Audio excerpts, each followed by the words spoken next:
Well, praise God today, Power Prayer Warriors. Our word today is this statement: the Lord made Solomon. When you think about that, we're trying to do so much ourselves. But the reality is, Solomon asked God, he prayed, and he understood the purpose to build the temple, to have, the kingdom, and David, his father, it says that he had peace, and it was the Lord who made Solomon wise. It's the Lord who makes us saved. It's the Lord who gives us wisdom. It's the Lord who gave us this day. It's the Lord who gave us the breath in our lungs. It is the Lord who has given us health. It is the Lord who has given us our jobs. It is the Lord who's put us in a church. It is the Lord who has given us a mind. It is the Lord who made. As much as we might take credit and earn a degree and study and master and be professors, and engineers and have all this talent and gifts and ability, and it's the Lord who made that. You think what we know and have is ourselves? It's the gift of God. It's the Lord who made it. You know, we find even Stephen is, before the Sanhedrin, and he's like, "Hey, dudes, hey," and he begins to start from the beginning, and he starts telling the history of their nation, and it was the Lord.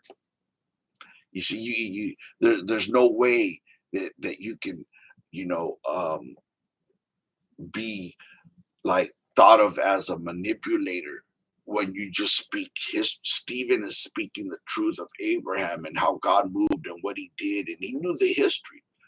No wonder Stephen was so powerful and got them all mad, and God was giving signs and wonders and just slapping them religious, people around. The dude knew God. He knew the history. He knew how God moved. He knew what he was doing, and they didn't like that. It was the Lord who made everything.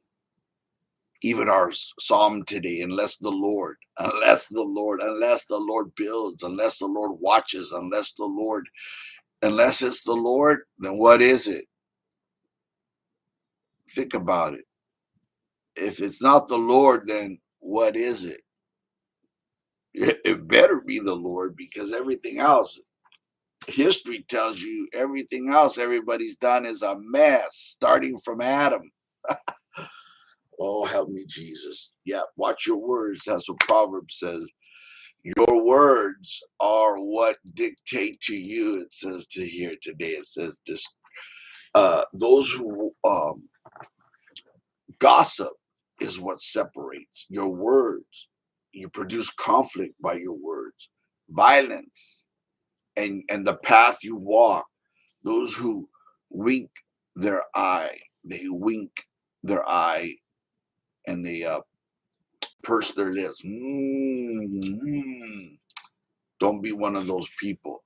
Remember, the Lord, it's the Lord who made everything.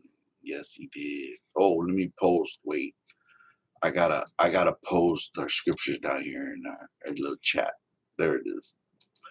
Bam. Second Kings, Acts, Psalms, and Proverbs. Have a blessed weekend, Power Pro Warriors. Get in the battle.